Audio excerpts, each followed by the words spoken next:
શું મિત્રો તમને ખબર છે કે માત્ર 299 માં તમે જીતી શકો છો 7,51,000 રૂપિયા રોકડા? તો હા મિત્રો, તમે સાચું સાંભળ્યું. શ્રી મેલડી માતાજીના નવનિર્માણ મંદિરના લાભાર્થે મેલડીમાં ગ્રુપ સાગધરા દ્વારા આયોજિત ઇનામી લકી ડ્રો યોજનાનું આયોજન કરવામાં આવેલું છે.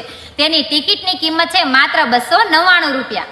જેમાં પહેલું ઇનામ છે સ્કોર્પિયો ગાડીના પેટે 7,51,000 રૂપિયા રોકડા અને બીજું ઇનામ છે સોનાના હારના પેટે 2 લાખ રૂપિયા રોકડા અને ત્રીજું ઇનામ છે નેનો કારના પેટે 1 લાખ રૂપિયા રોકડા અને ચોથું ઇનામ છે 5 વ્યક્તિને બાઇકના પેટે 51,000 રૂપિયા રોકડા અને પાંચમું ઇનામ છે 10 વ્યક્તિને ઇલેક્ટ્રિક સ્કૂટર અને આવા બીજા ઘણા બધા 888 ઇનામ રાખવામાં આવેલા છે. ડ્રો ખોલવાની તારીખ છે 5/12/2025 ને સમય બપોરે 2 વાગે. ડ્રો ખોલવાનું સ્થળ છે ગામ સાગધરા, તાલુકો મૂળી, જિલ્લો સુરેન્દ્રનગર અને આ ટિકિટ તમે ઓનલાઈન પણ લઈ શકો છો. ટિકિટ લેવા માટે સુરેશભાઈ સાપરા, તેમનો કોન્ટેક્ટ નંબર છે 9879381111. તો આ નંબર પર અત્યારે જ કોન્ટેક્ટ કરો અને માત્ર 299 ની ટિકિટ બુક કરાવો અને એકવાર તમારા કિસ્મત પર અજમાવો.